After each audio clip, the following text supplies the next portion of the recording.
Usap din po natin sa linyang telepono si retired General Dionisio Santiago. Siya po ang dating superior nitong si Marcelino at dati pong Director General ng Philippine Drug Enforcement Agency. General Santiago, magandang hapon po sa inyo. Naputol po ang linya ni General Santiago. Susubukan po natin ulit na makontak si dating PIDEA Director General Santiago. Samantala, iimbestiga naman ng PIDEA ang hawak na mission order ng kampo ni Lieutenant Colonel Ferdinand Marcelino. Ito po yung binabanggit ng kanyang abogado. Ayon kay PIDEA Director General Arturo Cacdac Jr., alamin niya kung ano ang nilalaman ng naturang mission order.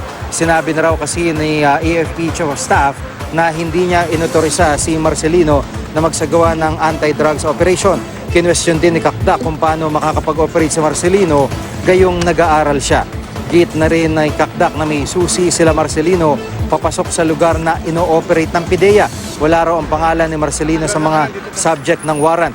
Matapos muling timbangin ang mga nasa koteng droga gamit ang mas high-tech na kagamitan, umakyat sa 76 kilos ang illegal na droga mula sa naunang timbang nitong 64 kilos. Kaugnay naman ang payag ni Marcelino na ginagawa siyang accomplishment ni Cacdac.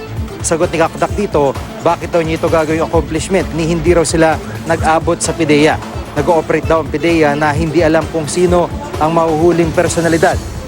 Di raw nila alam na kasama ron si Marcelino. Ayon pa kay Cacdac, mas malaking usapin kung hindi isasama si Marcelino sa kaso kahit pa siya'y nahuli na.